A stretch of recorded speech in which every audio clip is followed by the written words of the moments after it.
का 35 घर ब्राह्मण की बस्ती है, उसमें एक शौचालय नहीं है, एक कॉलोनी नहीं है, यहाँ तक कि खरंजा नहीं है। ब्राह्मण अगर कहीं मिल गए हैं तो उनके लिए सोचने का नहीं उनके पास टाइम है, सीधा उसको गोली मार दिए, गाड़ी पलटी करवा दो, मार दो। क्या ब्राह्मण ही क्या कहते हैं अपराधी हैं? और कोई अपराधी नहीं है। क्या कहते हैं भारतवर्ष में, उत्तर प्रदेश में सिर्फ ब्राह्मण ही क्या कहते हैं आतंकवादी हैं, ब्राह्मण ही क्या कहते हैं गुंडे हैं, और कोई जात गुंडे नहीं है, उनको दिखाई नहीं दे रहा है। मैं जितने आवारा जानवर हैं और जितने आवारा गुंडे हैं, इनको हम क्या कहते हैं, इनकी व्यवस्था हम करेंगे। पर्चा भरने वाले को जाकर के रास्ते में पीटा गया, उनको बुला के रास्ता में रोक करके उनको मारा गया है।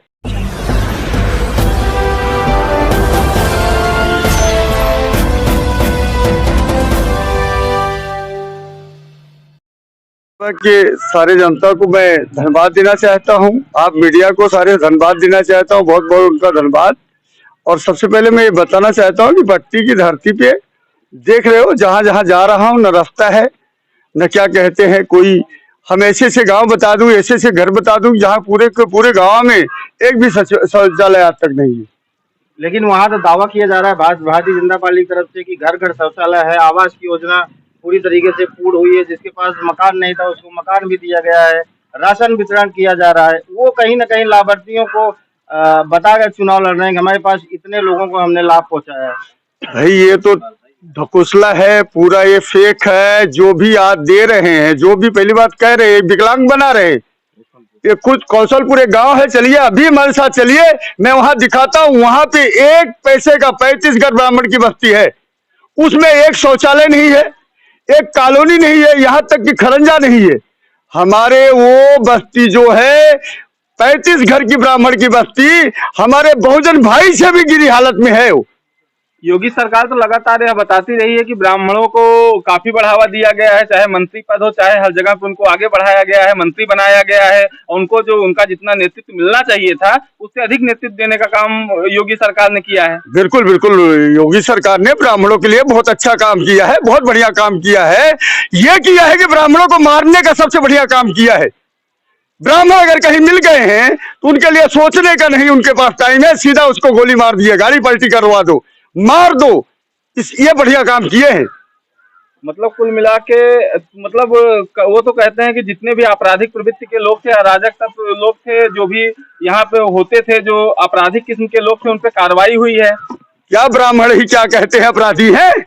और कोई अपराधी नहीं है। क्या कहते हैं भारतवर्ष में, उत्तर प्रदेश में सिर्फ ब्राह्मण ही क्या कहते हैं आतंकवादी हैं, ब्राह्मण ही क्या कहते हैं गुंडे हैं, और कोई जात गुंडे नहीं है, उनको दिखाई नहीं दे रहा है। नहीं, वो तो गुंडे साथ में लेके चल रहे हैं, सबसे बड़ा माफिया उनके साथ चल रहा है, उनके अगल बगल में जितने हैं सब माफिया ही चल रहे हैं। तो आप पट्टी विधानसभा में किन मुद्दों को लेकर डोर टू डोर कैंपेनिंग कर रहे हैं? पट्टी के विकास के मुद्दे पे लेके चल रहा हूँ।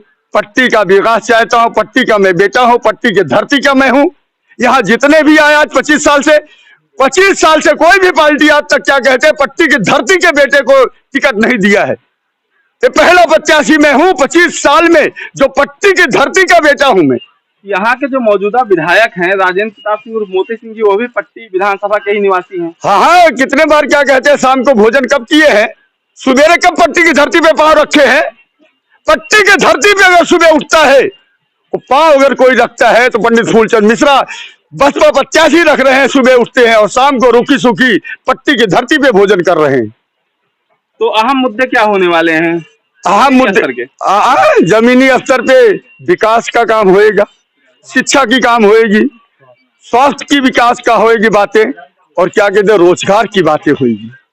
किसानों को मुद्दों को लेकर आपको क्या लगता है, किसानों की सबसे बड़ी समस्या पट्टी विधानसभा में क्या है? सबसे जानवर की है। जितने आवारा जानवर छोड़ दिए हैं उनके लिए इतना है कि वो बेचारे क्या कहते हैं हमारे दिन भर क्या कहते हैं अपना चौका बिलना कर रहे हैं माताएं और बहनें, शाम को क्या कहते हैं खेत में डंडा लेकर के खड़ी है। आज एक एक घर में चले जाए, गांव में एक दूसरे के घर पे जाने का रास्ता नहीं है, बांबू बांस बांधा हुआ है। एक एक घर में दूसरे गांव में चले जाइए, दरवाजा दूसरे के दरवाजे पे जाने के लिए घूम के जाना पड़ रहा है 1 किलोमीटर। एक अपने भाई के यहाँ जाने के लिए 1 किलोमीटर घूम के तब जाना पड़ रहा है। ये समस्या क्यों उत्पन्न हुई है? ये समस्या ये सरकार ने उत्पन्न किया है। हम तो ये कहते हैं अगर हमें मौका मिला पट्टी की धरती पे, मैं ये समस्या खत्म करूंगा। मैं जितने आवारा जानवर हैं और जितने आवारा गुंडे हैं, इनको हम क्या कहते हैं, इनकी व्यवस्था हम करेंगे, पट्टी की जनता करेगी इनकी व्यवस्था। योगी सरकार तो कहती है हर जगह गुंडे नहीं है, अभी आप ये कह रहे हैं कि पट्टी में अभी गुंडे हैं। पट्टी में अगर गुंडे नहीं होते तो अपने मर्जी का जो चाहे जहां चाहे, आज क्या कहते हैं, कोई इस धरती पे एक ही जात के क्या कहते हैं पुत्र पैदा हुए हैं, कोई आज तक बीडीसी हुआ नहीं, कोई आज तक क्या कहते हैं कोई जात के माँ ने बेटा पैदा नहीं किया पट्टी की धरती पे। नहीं, बीडीसी तो हर जगह से हो रहे हैं, चाहे जो अच्छी सीटें रही या चुनाव लड़ने का अधिकार तो सभी को है, भारत में लोकतंत्र है और सभी लोग चुनाव लड़ भी रहे हैं। कहाँ लड़े हैं, कहाँ लड़ने पाए हैं, यहाँ तक पर्चा नहीं भरने दिया गया है। अभी क्या कहते हैं बाबा विलखननाथ धाम की, बाबा विलखननाथ की नगरी में आज चले जाइए, उसमें चले जाइए, आज क्या हालत है वहां पे, उसको जाके कभी देखिए आप लोग। पर्चा भरने वाले को जाकर के रास्ते में पीटा गया, उनको बुला के रास्ता में रोक करके उनको मारा गया है। आपका कहने का मतलब पट्टी विधानसभा में गुंडा राज कायम है? ये तो भाई हम तो ये हरदम कह रहे हैं, 75 साल हो गया देश को आजाद होकर के, लेकिन पट्टी नहीं। जी जी, पट्टी में आज भी वही समस्या है, वही समस्या है। इसी में सबको मतलब वो है, बिल्कुल यही लेकर के हम उतरा हूँ और पट्टी की जनता मेरे साथ है, माँ भगवंती हमारे साथ है। आपको साथ दिया तो ये सब परेशानियां, ये परेशानियां जड़ से खत्म करूंगा दोस्तों जी। मैं पट्टी का बेटा बन के आया हूँ पट्टी में, और पट्टी का बेटा ही बन के रहूंगा मैं।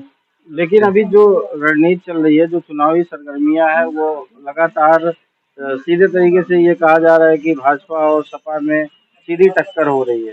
सरकार बहन जी के लिए बनाना कितना आसान होगा? बहन जी की सरकार बन रही है, उसमें कोई क्या कहते हैं, पहली बात तो हमारी जो सरकार है हमारी बहन जी है, ये दिखावटी हम लोग नहीं चलते, डोर टू डोर के ऊपर भरोसा करते हैं, उसी भरोसे के ऊपर हम लोग चल रहे हैं। लेकिन जब कोविड-19 का ये दौर चल रहा है, मुश्किल में है, इस समय चुनाव आयोग ने पूरी रैलियों को, जो प्रैक्टिकल रैली होनी चाहिए, उस पर रोक लगा दिया है। बहुत अच्छा। वर्चुअल रैली के माध्यम से आप सबको प्रचार करना है।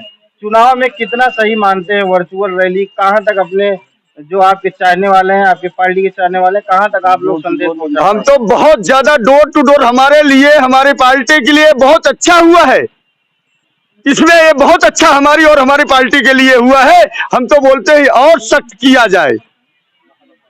अगर पट्टी विधानसभा की जनता आपको जिताकर विधानसभा भेजती है तो आप पट्टी की जनता के लिए क्या करेंगे? सबसे पहले तो पट्टी जनता को मैं धन्यवाद दूंगा, और ये जो आवारा जानवर हैं इनकी हम व्यवस्था करूंगा, शिक्षा की हम व्यवस्था करूंगा, रोजगार की हम व्यवस्था पैदा करूंगा, ये हमारा लक्ष्य है।